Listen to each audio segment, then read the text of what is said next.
sabihin mo siya.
Awitin po natin ang Himno 90, ang Kristo'y Diyos.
Himno 84, Iglesia ng Diyos kay Kristo Jesus.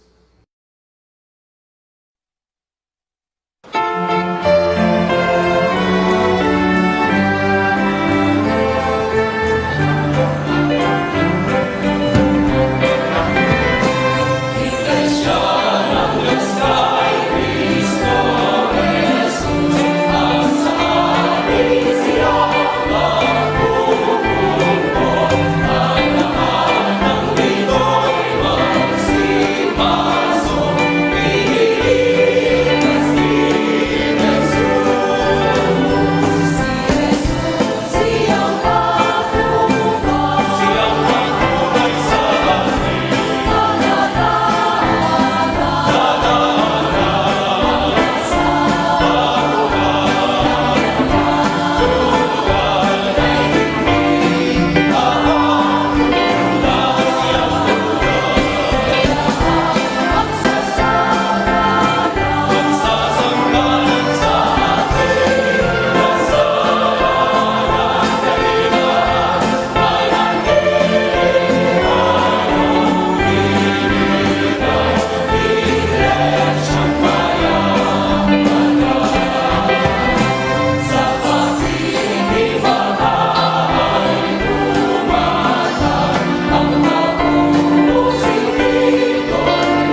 Sama-sama po nating awitin ang Himno 87. Hangad mo bang ikaw ay maligtas?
Himno 40, Amang Batis ng Kabuhayan.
Himno 15, kung sa kabuhayay nagigiyagis.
Awitin po natin ang Himno 36, Kami ingatan mo.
Maghanda na po tayong lubos mga kapatid.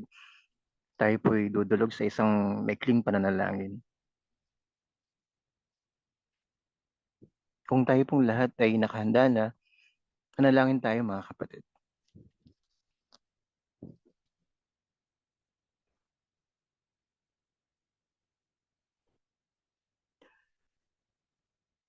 Panginoon, daming Diyos, Amang banal, dakila at makapangyarihan sa lahat. Ama, sama-sama po kaming mga magkakapatid, lumalapit po sa iyong banal na harapan Patawarin mo po sana kami. Marami po kaming mga pagkukulang sa iyo. At papasama po namin ang iyong kalooban. Salamat po, Ama. Sumapit po ang araw na ito. Iningatan mo po kami sa mga nakalipas na araw.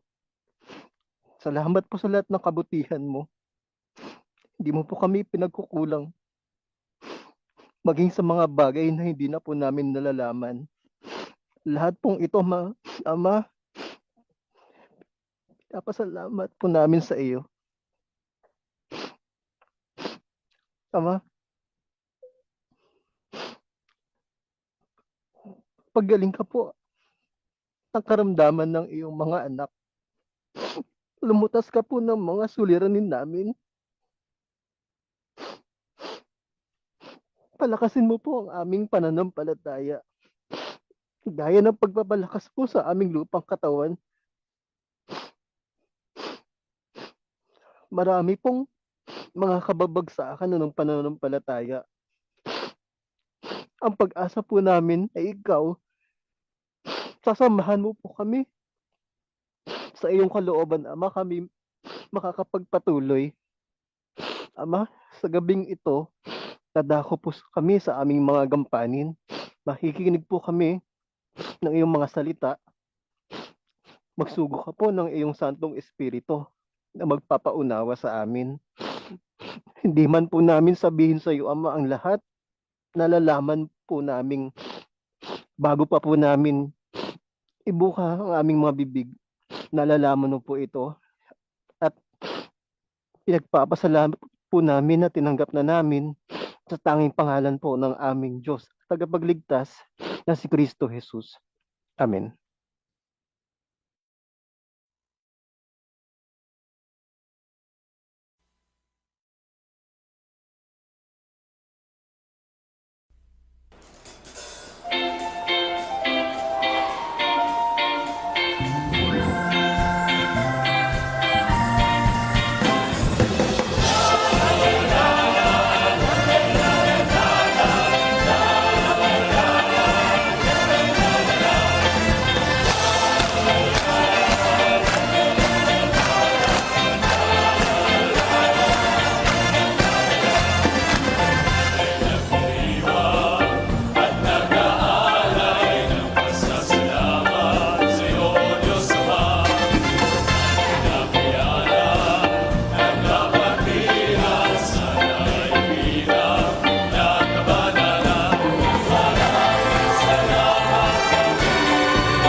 At siya'y muling pumasok sa sinagoga, at dooy may isang lalaki na tuyo ang kanyang kamay. At siya'y inaabangan nila kung pagagalingin siya sa araw ng Sabat, upang siya'y maisakdal nila. At sinabi sa lalaking tuyo ang kamay, magtindig ka. At sinabi niya sa kanila, katuwiran baga ang gumawa ng magaling sa araw ng Sabat o ang gumawa ng masama? Magligtas ng isang buhay o pumatay? Datapwat sila'y hindi nagsiimik. At nang siya'y lumingap sa kanila sa palibot-libot na may galit, sapagkat ikinalungkot niya ang katigasan ng kanilang puso, ay sinabi niya sa lalaki, iunat mo ang iyong kamay. At iniunat niya, at gumaling ang kanyang kamay.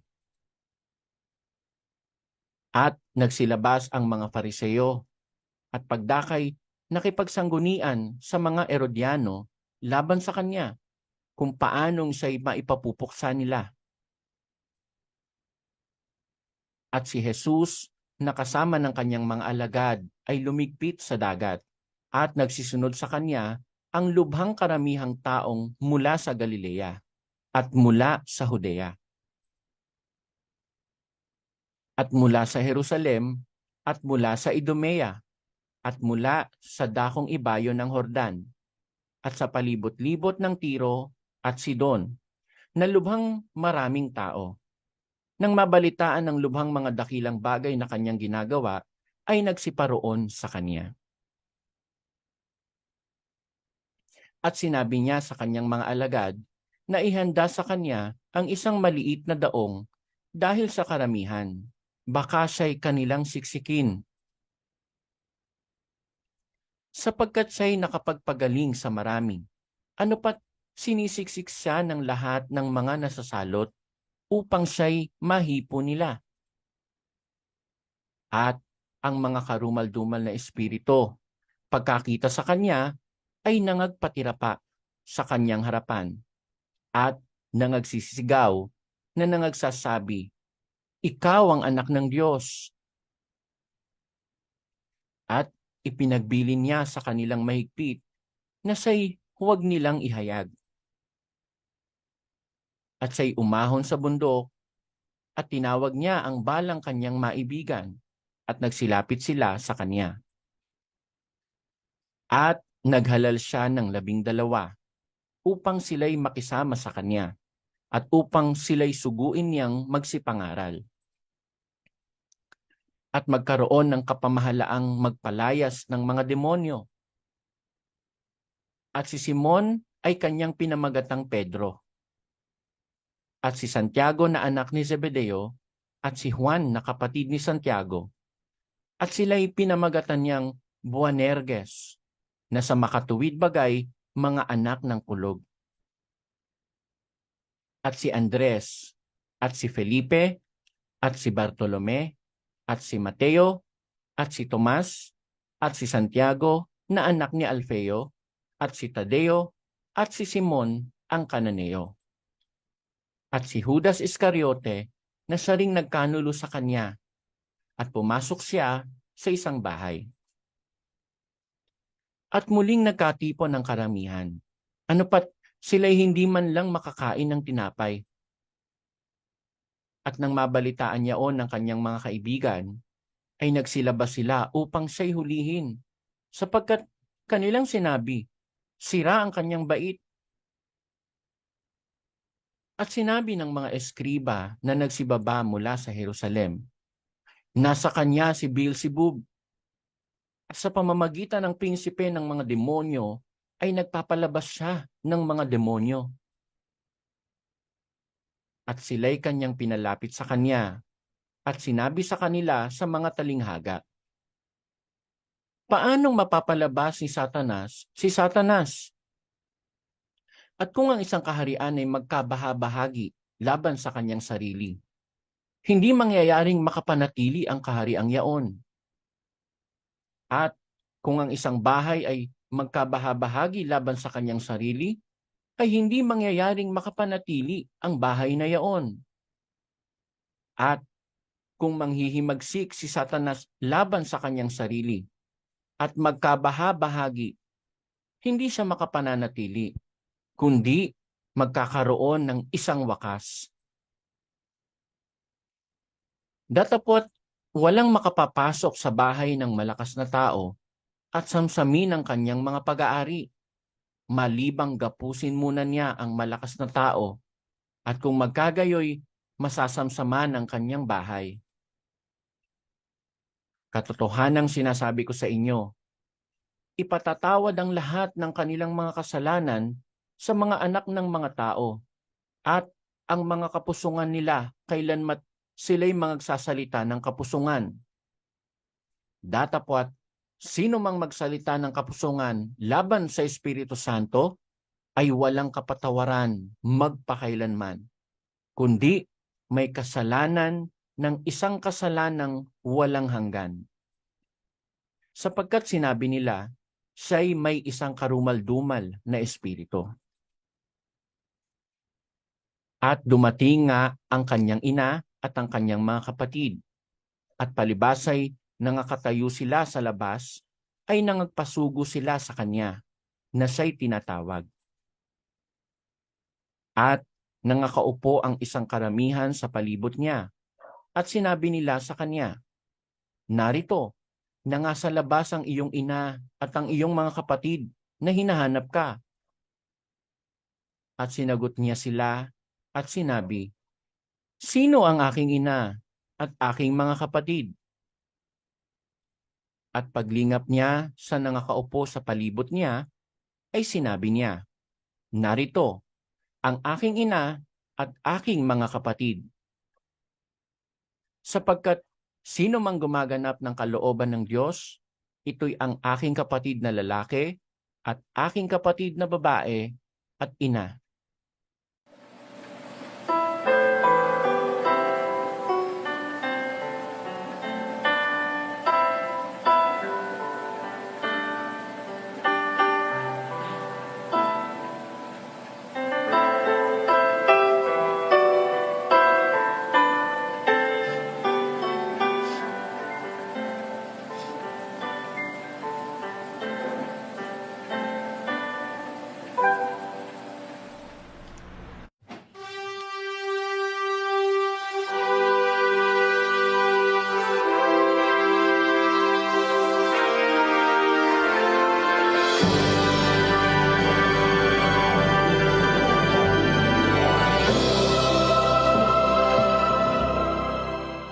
Kailan ba ang tao nagiging ganap na kay Satanas? Ibig sabihin, pag ganap ng kay Satanas, wala ka ng pag-asang makaalis pa ulibong. Kasi, yung napunta kay Satanas because of ignorance, because na walang pagkakilala sa aral, maaaring makapagbalik loob sa Diyos yun, maagaw kay Satanas eh. Pero yung nalaman mo na yung aral, tapos sinadya mong pumunta sa kampo ni Satanas, kailan ba ang tao nagiging ganap na kay Satanas? Pakibasa mo kapatid na Lucio, unang Timoteo, 1:19 hanggang 20. Naingatan mo ang pananampalataya at ang mabuting budhi, na nang ito'y itakwil ng iba sa kanila, ay nangabagbag tungkol sa pananampalataya. Na sa mga ito'y si Himeneo at si Alejandro, na sila'y aking ibinigay kay Satanas, upang sila'y maturuang huwag mamusong. Ayon, ang mga tao pala na nagiging talagang permanente ng ganap na kay Satanas, yung nakakilala na ng aral at nagtakwil ng pananampalataya. Maliwanag yung sabi ni Pablo sa 19. Ingatan mo ang pananampalataya at ang mabuting budhi, na nang ito'y itakwil ng iba, ibig sabihin, intentionally itinakwil nila. Hindi sila nag-iingat ng pananampalataya at mabuting budhi. Napakahalaga ng mabuting budhi pagka may masamang budhi ka, Sis Luz. Nakita mo yung mga nakasama natin dati na nahiwalay. Opo. Masasabi mo ba na may mabuting budhi ang mga taong ito? Samantalang magkakasama tayo sa iglesia, nagsasalita sila ng masasamang bagay na paratang nila sa kapatid sa iglesia. Totoo po yun. At napatunayan nga po na masasama ang budhi nitong mga taong ito na nagsasalita ng masama laban sa kay kapatid na Daniel. Unang-una, wala namang ginagawang masama sa kanila pero nagsasalita sila ng masama. Patunay lang na masama po ang kanilang budhi. At yung pagtatakwil ng mabuting budhi at yung hindi pag-iingat sa pananampalataya, ito'y sapat na dahilan para sila'y nangabagbag sa pananampalataya. At ang mga ito ay gaya ni Himeneo at ni Alejandro, na sila'y aking ibinigay kay Satanas. Hindi lang pala si Himeneo at si Alejandro yan, yung kapatid na Luz eh. Sino pa po yan, Brad Eli? Yung nasa 20, nasa mga ito'y si Himeneo at si Alejandro. Among them, marami pala yan eh. Diba? Opo. Of whom? Ibig sabihin ng of whom, meron talagang grupo ng mga taong ganyang masamang budhi, hindi nag-ingat ng mabuting budhi, at nabagbag sa pananampalataya, yun ang ibinigay kay Satanas. Yun ngayon, ang mga taong ibinibigay kay Satanas para maging permanente ng kay Satanas, ganap na ganap ng kay Satanas ka. Wala nang kaduda-dudang kay Satanas ka, yung mga taong may masasamang budhi na hindi nag-ingat ng pananampalataya. Nakuha mo yung point, kapatid na Daniel? Opo, kapatid na Eli. Dahil doon sa pagtatakwil nila sa pananampalataya at doon sa mabuting budhi, sila ay ganap na naibigay kay Satanas at naging kay Satanas. Palibasa, itinakwil nila ang pananampalataya at ang mabuting budhi, alam mo, utos ng Diyos pag kami nagtatakwil ng pananampalataya, dapat itakwil din yan eh. Basahin natin ng 3 Gs, ng Tito hanggang 11. Ang taong may maling pananampalataya, pagkatapos ng una at ikalawang pagsaway ay itakwil mo. Yamang nalalaman mo na ang gayon ay napahamak at nagkakasala at siya'y hinahatulan ng kanyang sarili. Ayan. Nalalaman natin sa iglesia na mayroong ganyang mga tao talaga na mali ang pananampalataya, itinakwil yung unang pananampalataya tama, nagtaglay ng maling pananampalataya, kaya pagkatapos ika ng una't ikalawang pagsaway, itakwil mo eh. Yan, sabi sa Biblia. Lamang nalalaman mo ang gayon ay napapahamak. Kaya, kung nagtakwil sila ng pananampalataya, itinatatakwil din sila ng Diyos. At mismo ang Diyos, itinatakwil din sila eh. Kahit na dati pa silang tama at totoo. 13:5 ng ikalawang Korinto, kapatid na Daniel. Siyasatin ninyo ang inyong sarili kung kayo'y nangasa pananampalataya. Subukin ninyo ang inyong sarili. Hindi ba ganinyo nalalaman sa ganang inyong sarili na si Jesucristo ay nasa inyo? Maliban na nga kung kayo'y itinakwil na. O, kita mo? Meron talagang itinatakwil kahit na nasa iyo pa si Kristo. Kahit sabihin mo pa, magaling ka, mabait ka, matuwid ka, nag-aabuli ka, tumutulong ka. Nung panahon nasa pananampalataya ka. Kaya mo ginagawa yun, nasa pananampalataya ka eh. Kaya nga sabi ni Pablo, siyasatin ninyo ang inyong sarili. Kung kayo nasa pananampalataya, bakit? Merong nawawala eh. Nadidislocate sa pananampalataya eh. Bakit? Di ba ganyan ka nalalaman sa ganang inyong sarili? Si Jesucristo nasa inyo kailan? Samantalang nasa pananampalataya ka. Pero pag hindi mo iningatan yung pananampalataya at mabuting budhi, itatakwil ka. Kaya sabi ni Pablo, maliban na nga kung kayo'y itinakwil na. Ano yung maliban? Pag tinakwil ka na, wala na sa'yo si Kristo. Pag itinakwil ka na, hindi ka na sa Diyos. Takwil ka na eh. Bakit? Hindi ka nag-ingat ng pananampalataya at mabuting budhi eh. Kaya hindi katakatang bagay ang isang taong mabait, kesyo tumutulong, kaya lang ang tulong eh, pagka Ang alam ko, yung tumutulong na yung sinasabi, pagka nilapitan, tutulong, malaki pa, 100,000 pa eh. Pero pag maghuhulog dun sa kahon ng abol yan, ayaw niyang maghulog. Kasi wala siyang karangalan doon, di malalaang siya eh. Pero pagka hihingan, bulgar, lalapitan ng mga kapatid, nagbibigay. Kasi may record yun eh. Personal na bigay eh. Pero pag yung mo sa kahon, hindi siya naghuhulog ng ganun. Kahit mayamang-mayaman siya. Nakita natin ngayon ang sikreto. Kaya tumutulong, hindi dahil sa pananampalataya. Tumutulong para mapuri. Ma-record sa mga tao na siya tumutulong. Kasi kung tumutulong siya, gaya ng sinasabi ng Biblia, na yung ginawa ng kanan, wag mong ipaalam sa kaliwa, eh doon ka lalong magbibigay doon sa abulo yan, doon sa kahon. Eh ba't hindi siya doon tumutulong? Ang tulong niya yung nakalis ka, may masamang intensyon. Kaya yan ang mga tao, klase ng mga tao na nagtatakwil ng pananampalataya. Hindi ka taka-taka na yung mga yan, isang araw magising ka na lang, wala na sa pananampalataya, itinakwil na. Bakit? Hindi nag-iingat ng mabuting budiyat ng pananampalataya. At sila, sa hindi nila pag-iingat ng mabuting budiyat ng pananampalataya, by their own way, sa kanilang kagustuhan, umalis sila sa katotohanan at pumunta sa mali. Pakinggan nyo sa 5:15 ng unang Timoteo. Sapagkat ang mga iba'y nagsibaling na sa hulihan ni Satanas. Ayun, merong iba nagsibaling sa hulihan ni Satanas. Mag-aral kayo mga kapatid. Ito bang mga itiniwalag natin? Bakit natin itiniwalag si Puto? Bakit? Nang halay ng mahigit 20 lalaki sa Adsit.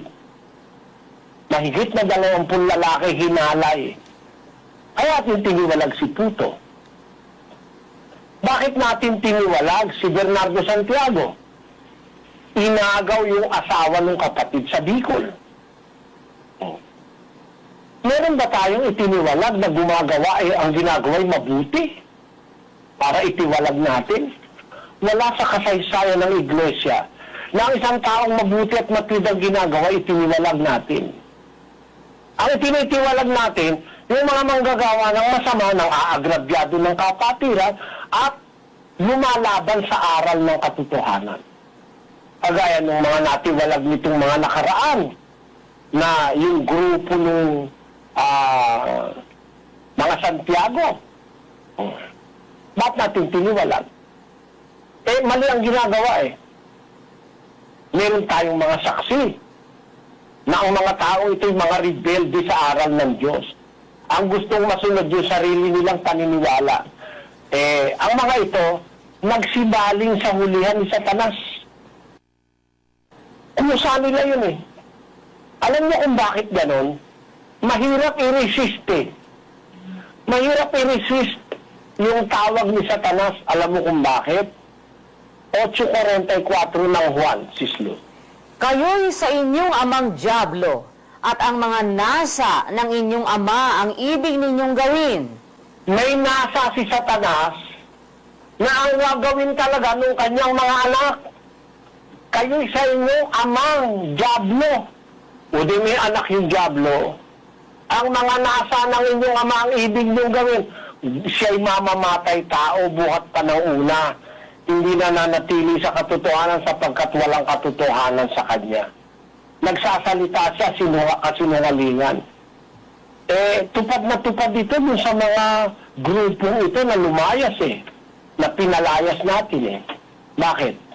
Eh, ang ginagawa ay nasa ng dyablo eh. Mapumatay eh. Mamamatay tao mga ito eh. Oh. Bakit sabihin niya? Bakit naman? May pinatay na ba? May marami nang napatayan na yan eh. At pakinggan nyo kung paano pumapatayan. 11:9. Pinapatay ng masama ng kanyang bibig ang kanyang kapwa. Ngunit sa kaalaman ay maliligtas ang matuwid. Oo. Pagka matuwid ka naman, kahit ganong patay ang gawin sa'yo, hindi ka nila kayang patayin eh. Sislus eh. Sila mamamatay. Bakit? pinapatay ka ng masama ng kanyang bibigang kanyang kapwa, biro mo pinapasama tayo yung mga taong ito, kapatid na Luz. Totoo Ako po. raw kaya matanda na raw ako, kaya mali na raw ang araw ko, ulyanin na ako, at gusto ko na raw ang pag-ibig ko raw sa salapi. Napakatinding kawalang yan yan. Ha? Alin ba totoo? Kaya mali ang aral ko dahil umiibig ako sa salapi o ulyanin ako. Sila mismo, kinukontra nila yung sinasabi nila eh. Kung ulyanin ako, hindi dahil sa pag-ibig sa salapi, kaya mali yung aral ko. Di ba ganon?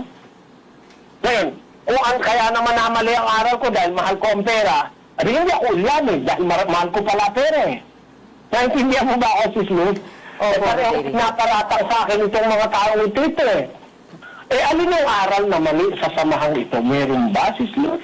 Wala po. Wala. Kahit isa tayong Wala po. Sa tagal ng panahon na tinuturuan po ninyo kami, wala kaming natutuhang aral na masama o mali mula sa pagtuturo ninyo sa amin ni Kapatid Daniel. Wala po nun. Mga sinungaling lang po talaga yung mga yan. At yung ginagawa nila na to na pinapatay nila ng kanilang bibig ang kanilang kapwa. Totoong-totoo po yun sa kanila. Bakit, kapatid na Luz? Di ba sa talikuran pinapasama nila si kapatid na Daniel at saka ako? Opo. Pati yung ibang mga MIC. Opo. Pati yung ibang MIC. Totoo Diba? po yun. Opo, totoo po yun. Nagsasalita sila sa talikuran. Pagka nagte-texto kayo ni Kapatid na Daniel, sinasabayan pala kayo. At nagte-texto rin sila sa mga sulok-sulok. Ayun. Ganun nga po ang trabaho nila talaga, traidor. Kaya, tama-tama yan sa Biblia eh. Kayo sa inyong amang Diablo, mamamatay tao yung tatay nila, mamamatay tao rin sila. Ang pagpatay na ginagawa nila, hindi physical, kagaya ng demonyo. Hindi naman physical kung pumatay si Satanas eh. Ang pinapatay ni Satanas sa tao, yung kaugnayan mo sa Diyos eh. Yung buhay na walang hanggan ang gusto niyang maalis sa'yo eh. Kaya itong mga taong ito, kahit hindi pumapatay ng physical, ang pagpatay nito, yung kanilang bibig, pinapasama yung kapwa nila, na wala namang ginawang masama sa kanila, Sis Luz. Totoo Diba? po yun. Opo, walang ginawang masama si Kapatid na Daniel. Para naman sabihin mo, kaya pumunta si Kapatid na Daniel sa Amerika para magpapogi. O para sabihin mo naman na hindi kayang panindiganan ni Kapatid na Daniel yung pagkapag-asawa niya. Mga paninilang puli yan eh. Pagpatay ng masasamang tao sa kanyang mamamagitan ng kanilang bibig sa kanilang kapwa. Pero mo sa kapatid, ginagawa nila itong mga ito. Kaya masasabi natin, nagkatotoo sa kanila yung salita ng Biblia eh. Sa ama nilang Diablo, sapagkat ang nasa ng ama nila pumatay, magsinungaling, yun din ang ginagawa nila, napakasisinungaling eh. Ang sisinungaling ng mga tao, ito yung mga pinagsasabi, sabi raw ni Kapatid na Daniel, mauunay ka ang tao bago ang Diyos. Wala namang ganon. Tinignan natin buong-buo yung teksto, wala namang ganon. Para lang sila makapamuntos, pagsisinungaling ang ginagamit. Napansin mo ba yan, Sis Luz? Opo, Brad Eli, dinadagdagan nila yung hindi naman sinabi ni Kapatid na Daniel, ibinibintang nila kay Kapatid na Daniel na sinabi raw ni Kapatid na Daniel. Pero pinlay natin ang buo yung tape do sa lugar po na yon, wala pong ganun na sinabi si Kapatid na Daniel. Paratang lang nila yon. Kaya tamang-tama yung sabi ng Biblia, pinapatay ng masama ng kanyang bibig ang kanyang kapwa. At yung pagpatay na yung galing kay Satanas yun, kayo sa inyong amang Diablo, ang nasa ng ama nyo, ibig nyo ganun, mamamatay tao rin yung tatay nila, kaya ganun sila. Di ba ganun? Yung mga tao yan na inalis natin sa iglesia, ibinigay natin kay Satanas. Kapatid na Luz, wala namang kahit isang matuwid dyan eh. Di ba? Opo. Puro rebeldet mga mapagsamantala sa kapwa yan eh. Kung pagsasalitain lang natin lahat yung mga taong inagrabyado ng mga yan nakahaba lang masyado eh. Napakarami ng mga pagsalitain mo lang yung asawa niya makikita mo na yung mga itinatagong kawalangan. Sabi nga sa akin ng asawa nagtatakay ka ako, Brother Eli. Dumadating sa aming bahay, pamilya, minsan 2 pamilya, 3 pamilya. Bakit ayaw pumasok sa bahay namin? Nung bumika sila dun sa labas, dun sa may garden, nagtumatagak-takika ang pawis ng mga unggoy, ayaw sa loob, kahit anong yaya ko. O pagdating ko kami dala-dala akong juice, magtitigilan. Maingay sila Meron mga naririnig daw siya, hindi niya lang mawawa dahil malayo. Pag lalapit siya, tatahimik, hindi magsasalita. Kahit pinapawisan ng mga unggoy sa init, abay, kahit sa loob ng bahay naman may aircon, kasya naman ay kasila. Ayaw pumasok. Yun pala ang pinag-uusapan, pagre-rebelde. Sabi ng asawa. Di talagang mga sinungaling itong mga taong ito. Katunayan, kasi kung yung nag-uusapan nyo tama, totoo, ganap, mabuti, ba't ipagkakaila mo sa asawa mo? Lalo na asawa mo, di ba? Opo. Isasama mo asawa mo. Bakit? Inililihim nyo. Dahil alam niya, yung asawa niya, hindi niya kayang gaguhin. Di ba ganon, Sis Luz? Tama po, totoo po yun. Kasi kaya ganon, ayaw nilang iparinig kasi alam nila masama yung kanilang pinag-uusapan na yun. Kaya po, nililihim nilang marinig ng kanyang asawa. At ayaw nilang marinig ng asawa dahil alam nila, yung asawa niya magsasabi sa akin. At mabubulgan sila. Di ba? Maa-abort yung plano nila, hindi sila makakakuha ng kakampi. Kaya tamang-tama yun nasa Biblia, mga taong masasama ang pag-iisip, itinakwil sa pananampalataya, na yun ang dapat talagang ibigay kay Satanas. Yung mga naninira, palihim-lihim, kung ano-ano sinasabing palihim. Alam mo kaya nagkaganyang mga yan? Sabi ng Diyos kasi, hindi niya matitiis yung ganyan Doon sa isang talata ng awit, 1:1-5. Ang sumisirang puri na lihim sa kanyang kapwa ay aking ibubuwal. Siya na may mapagmataas na tingin at may palalong puso ay hindi ko titiisin. Di pala matitiis ng Diyos yan, kapatid na Luz. Opo. Yung maninilang puri sa lihim, patago. Hindi talaga nagsasalita ng tama Bino mo, sinisiraan si kapatid Nathaniel sa talikuran. Sinisiraan ako sa talikuran. Sabi ng Diyos, hindi titiisin. At alam mo, ang katumbas niyan sa bagong tipan, Sis Luz. Ano po ba? Pakibasa mo, kapatid na Daniel, yung nangyari sa kanila na sa kanila nabaksak yung kanilang pinapagulong na bato. Sa unang Korinto, Kapitulo 3 at versikulo 16 hanggang 17. Hindi ba ganinyo nalalaman na kayo'y templo ng Diyos at ang Espiritu ng Diyos ay nananahan sa inyo? Kung gibain ng sino man ang templo ng Diyos, siya'y igigiba ng Diyos, sapagkat ang templo ng Diyos ay banal, na ang templong ito ay kayo. Ayon, maliwanag na maliwanag, kapatid na Daniel. Ang gusto nila kasi, kapatid na Luz, gibain si kapatid na Daniel at saka ako. Opo. Di ba? Opo. Yun po ang kanilang gusto. Gibain kayo ni kapatid. Ano nangyari? Pero ang nangyari, sila ang nagiba. Sila Natupad yung salita ng Diyos, ang templo ng Diyos banal. Sabi niya, ang templong ito kayo sa iglesia.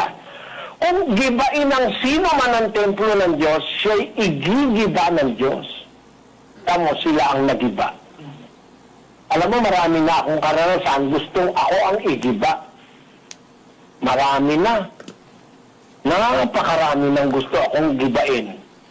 Sila nagiba Sila nahiwalay. Sila ang napasama.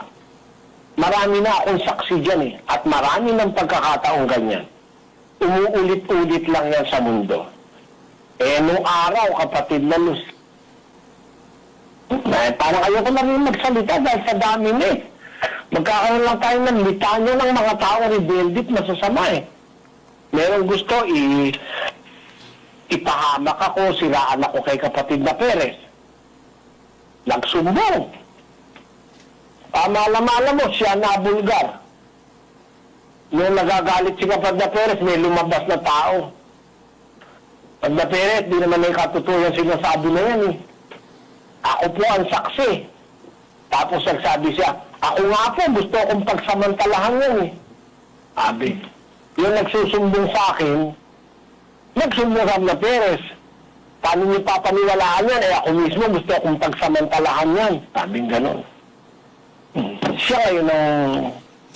Kaya hindi mabuti yung sa talikuran ay yung kapatid mo pasasamain mo. Lalo na, wala namang ginagawa sa yung masama. Gaya namin ni kapatid na Daniel, ano naman ginawa namin yung sama sa mga tao ito?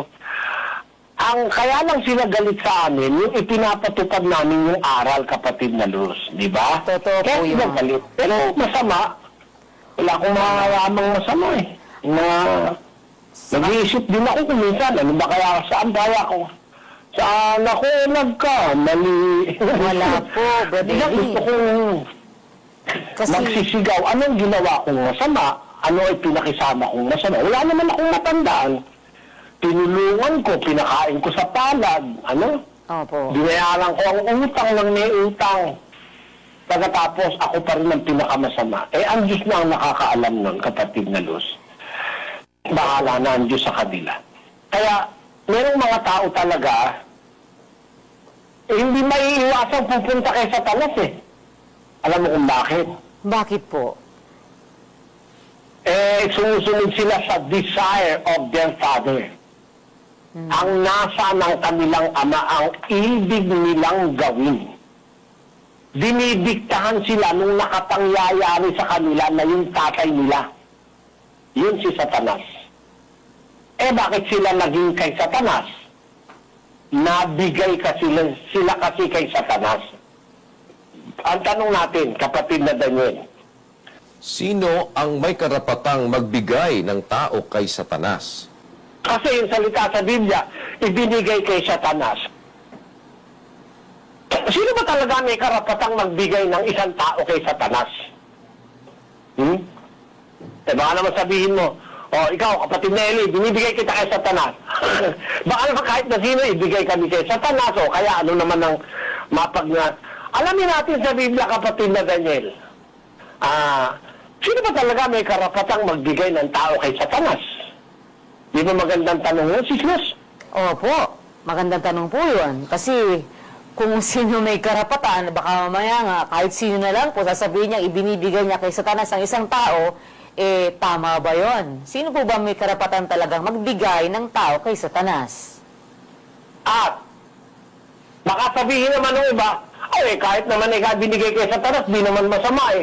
Kung makabasa ako, binigay kay Satanas, hindi masama. O baka meron naman ganon, ano? Dapat maintindihan ito ng kapatiran, di ba? Opo. Alam mo kasi, actually, yung pagbibigay kay Satanas, ano yun eh? Mahiwaga yun, kapatid eh. Kapatid na Luz. Bakit po mahiwaga, Brad Eli? Biro mo, ibibigay kay Satanas para maturuang wag mamusong. Akala nung iba, si Satanas ang magtuturo na wag mamusong. Pwede ba naman turuan kami sa Satanas na wag mamusong? Yun ang kauna-unahang pusong. Yun Diba? nga po. Yun nga po. Mahiwaga yun eh. Di ba ganon, kapatid na Daniel, ano? Opo. At, marami po mga bagay na nakapaloob pala dito, kapatid na Eli, sapagkat yung sinasabi na yun na ibigay kay Satanas upang turuang huwag mamusong, parang lalabas na may magtuturo. Paanong matuturuan? Kagaya nga po ng sabi ninyo, kung tuturuang huwag mamusong, ibibigay kay Satanas, si Satanas ba ang magtuturo na huwag mamusong, samantalang kauna-unahan siyang pusong? Kaya kung magkasasama sila, nung namumusong, isang pusong at isang pusong pa rin, paano silang matututo na huwag mamusong? Bakit nga po kaya ganon? Napakarami palang laman po nito, kapatid na Eli. Yan ang ating pag-aaralan kung loloobin sa ating mga worship. Tatanungan ko po yung ganito. Tatanong ko sa inyo, My question is, Itatanong ko lang ho. I just want to ask. tatanong ko lang po kung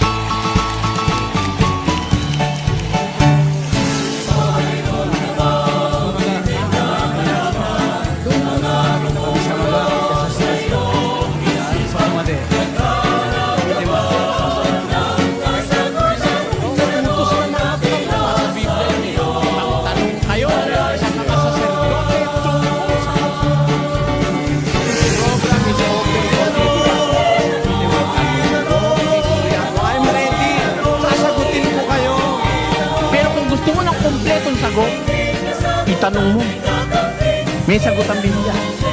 Nakasulat kumpleto, walang bawas, walang labis, walang kulang. Kaya ang sabi ng mga apostol, matuto kayo sa amin, huwag hihigit sa bagay na nasusulat.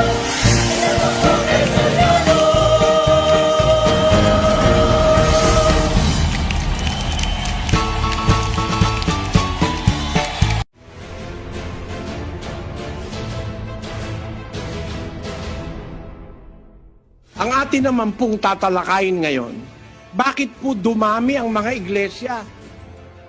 To the extent na binaliwala na yung nasa Biblia. Pati pangalan ng iglesyang nasa Biblia, pinalitan na nila ng kung ano-anong pangalan. Merong Rose of Sharon, merong mga fellowship, may mga kongregasyon, merong mga iglesyang kung ano-ano ang pangalan. Bakit po nagkaganyan, mga kababayan? Tuklasin natin ang dahilan na ayon sa Biblia. Doon po sa G-stress ng Roma, ang sabi po ng Apostol Pablo, sapagkat sa hindi nila pagkaalam ng katwiran ng Diyos at sa pagsusumakit na maitayo ang sariling kanila, hindi sila napasakop sa katwiran ng Diyos. Kaya po pala dumami ang mga iglesia, may mga nagtayo ng sarili. Bakit sila nagtayo ng sarili? Kasi ang sabi po ni San Pablo, hindi nila pagkaalam ng katwiran ng Diyos. Yung ignoransya sa nasa Biblia, isang dahilan yon ang pagdami ng mga taong nagtatayo ng kanilang sariling iglesia. At ang isa pang dahilan, sa pagsusumakit na maitayo ang sariling kanila. Bukod dun sa ignoransya, meron talaga silang intensyong magtayo ng kanilang sarili. Hindi sila napasakop sa katwiran ng Diyos. Maliwanag po yan. Maraming nagtayo ng kanilang sarili.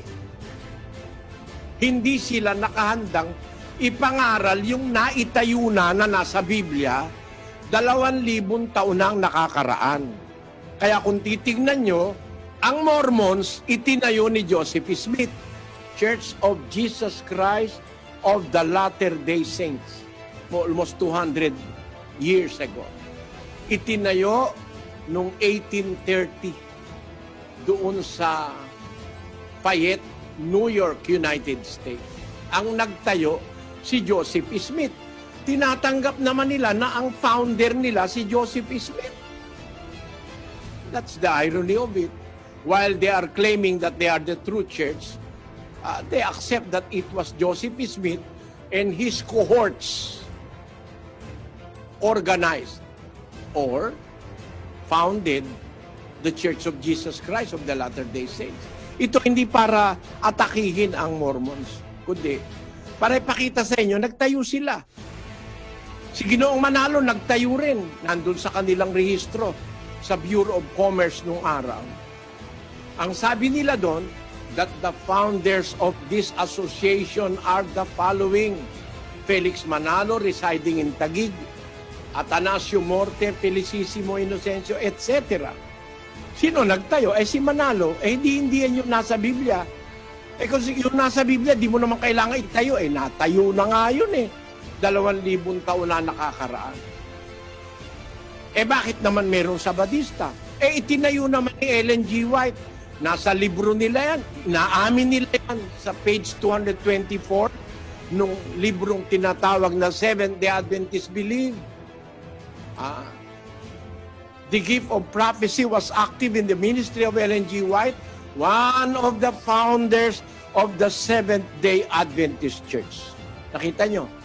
Tayo ni Ellen G. White yan. At marami pang iba, mga kababayan. Kaya kung tayo ngayon nag-iisip ng marapat ayon sa Biblia, tayo pala ng tao yan Ba't ka naman sasama dyan? Yan ang katuparan nung sinabi ng Apostol Pablo, sa hindi nila pagkaalam ng katwiran ng Diyos at sa pagsusumakit na maitayo ang sariling kanila, hindi sila napasakop sa katwiran ng Diyos. Tayo ng tao yan, mga kapatid. Hindi yan tayo ng Diyos.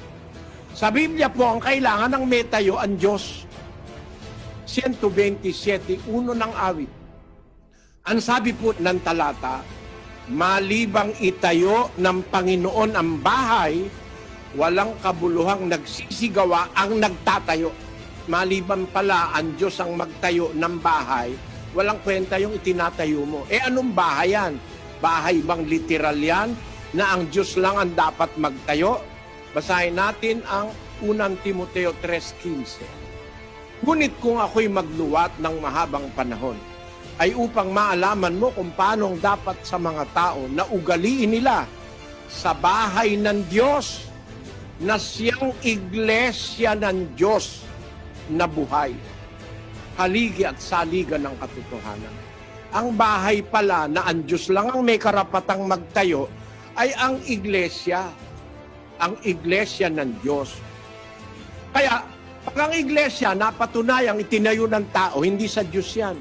Kasi, sabi ng talata sa 127, malibang itayo ng Panginoon ng bahay, walang kabuluhang nagsisigawa ang nagtatayo. Ang susunod po nating tatalakayin, yung mga iglesyang itinayo ng mga tao dahil sa hindi pagkaalam ng katwiran ng Diyos o ng iglesyang talagang nakasulat sa Biblia. Abangan niyo po. Magandang araw sa inyo.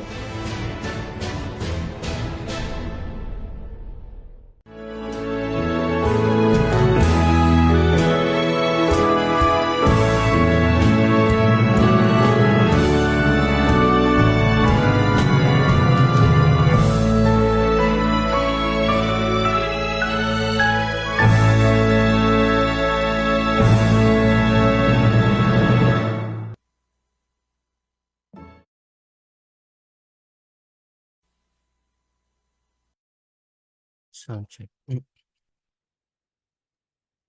Hanggang dito po mga kapatid ang atin pong pakikinig ng aral po ng Diyos. Salamat sa Diyos sa mga aral na narinig po natin sa pagkakataong ito. Pansamantala po ay ihanda natin ang ating mga sarili. Tayo po ay dudulog na muli sa Diyos sa pananalangin. Kung kayo po ay nakahanda ng mga kapatid, tayo po ay sama-sama pong magtagubilin sa Diyos. Manalangin po tayong lahat.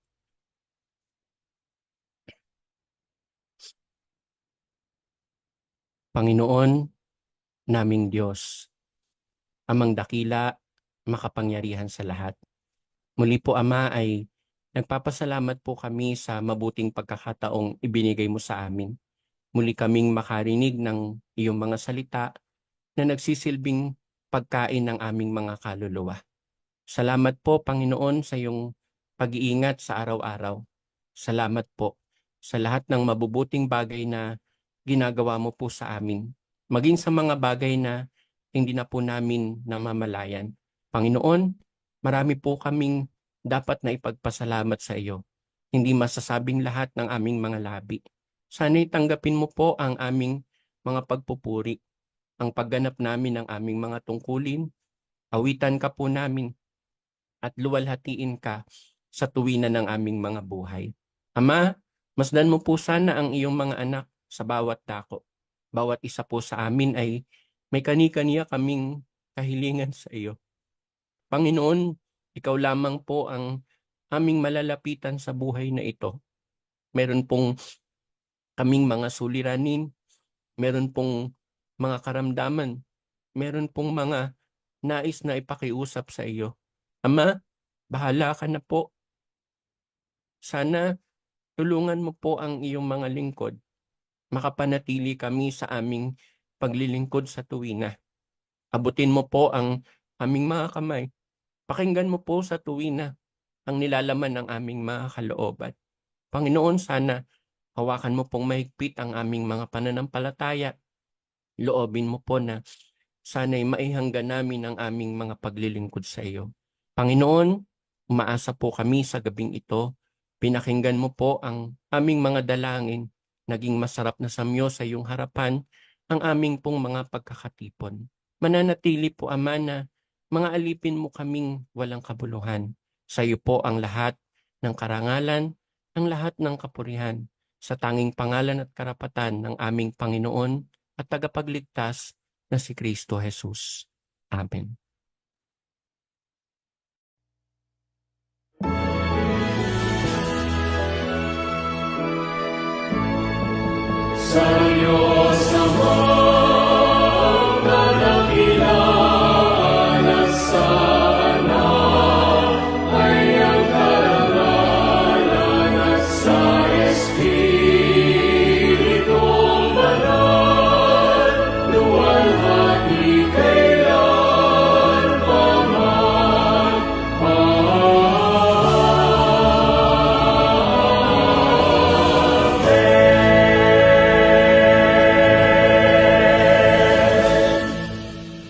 Tanggapin nawa natin ng pagpapala ang basbas ng Amang nasa mga langit, ang biyaya at pagpapagaling ng ating Panginoong Hesus, ang patuloy na pangunguna ng banal na Espiritu, siya daw ang sumating mga puso magpakailan-kailanman.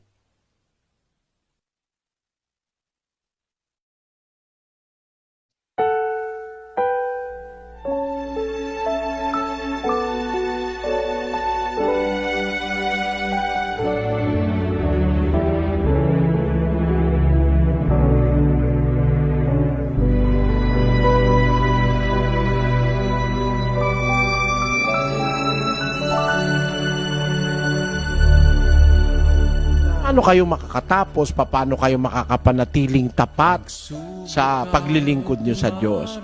Iisa lang naman po ang paraan, kapatid. Para tayo makatapos, makapanatiling tapat, may hinihingi po ang kasulatan. Babasahin natin sa 2 Timoteo 4:6 hanggang 8. Ganito po ang sinasabi ng kasulatan. Pakinggan nyo. Sapagkat ako'y iniaalay na, at ang panahon ng aking pagpanaw ay dumating na. Ito po'y sinabi ni Pablo nung mamamatay na siya. Apostol po siya ni Kristo. Nung mamamatay siya, sabi niya, ako'y iniaalay na. Ang panahon ng pagpanaw ko dumating na. Anong ginawa niya? Nakipagbaka ako ng mabuting pakikipagbaka. Natapos ko na ang aking takbo. Iningatan ko ang pananampalataya. Nakita nyo ang sinabi ni Pablo? Nakipagbaka ako ng mabuting pakikipagbaka. Natapos ko na ang aking takbo. Iningatan ko ang pananampalataya. Yun po ang mahalaga, kapatid. Yung maingatan yung pananampalataya. Sabi nga sa English, kung babasahin po natin yan, I have fought a good fight. I have finished my course. I have kept the faith. I have fought a good fight. I have finished my course. I have kept the faith. So, ang pinakamahalaga po, kapatid, para matapos mo, maingatan mo pananampalataya. To keep your faith. Paano po ba ang pag-iingat ng pananampalataya, kapatid? Sa 10:38 po ng Ebreo, ganito naman ang sinasabi. Ngunit ang aking lingkod na matuwid ay mabubuhay sa pananampalataya, at kung siya ay umurong, ay hindi kalulugdan ng aking kaluluwa. Ayan, para po maingatan ng pananampalataya, walang urong-urong dyan, kapatid. Pag inumpisahan mo, dire-diretso yan. Iingatan mo yung pananampalataya mo, at para maingatan yung pananampalataya, ito naman po ang kailangan para makadire-diretso ka. Nasa Kolosas po yan, ulo 23. Kung tunay na kayo'y mamamalagi sa pananampalataya, na nababaon at matitibay at di makilos sa pag-asa sa ebanghelyo na inyong narinig. Ayon, sa ebanghelyo po kayo mag-foundation. Kung tunay na kayo ang wikay mamamalagi sa pananampalataya, if you are really going to continue in faith, nababaon, matitibay, di makilo sa pag-asa sa kay Brother Eli, hindi po. Ang tao namamatay, nawawala. Maaari pong bukas makalawa, sa ilang panahon, mawala ako. Baka mamaya pag nawala ako, titigil na kayo. Hindi po ganun. Ang kailangan, mamamalagi sa pananampalataya, nababaon, matibay, di makilos sa pag-asa sa ebanghelyo na inyong narinig. Kaya yung pong ebanghelyo na inyong napakinggan, tandaan nyo po yun. Mawawala po kami, pero yun, mananatili. Ang salita ng Diyos, mananatili hanggang sa mawala ang langit at ang lupa. Ang sabi ni Kristo, ang langit at ang lupa'y lilipas, ang salita ko ay hindi lilipas. Yun po ang panghawakan nyo. Yun ang pinakamagandang paraan ng pagtatapat. Manghawak po kayo sa Ebanghelyo, sa salita ng Diyos. Yun ang lagi nyong titignan. Halimbawa, may nagkamali sa inyo, may nagkasala sa inyo, hindi naman po yun ang pinasukan nyo eh. Ang pinasukan nyo yung aral. Bayaan mong magkamali sila, di tuloy kayo sa aral at kayo magiging dapat sa Diyos. Alam mo, nakalimba sa aking katawan ang tanda ni Jesus. Magpakailan pa man, dala ko nakalimba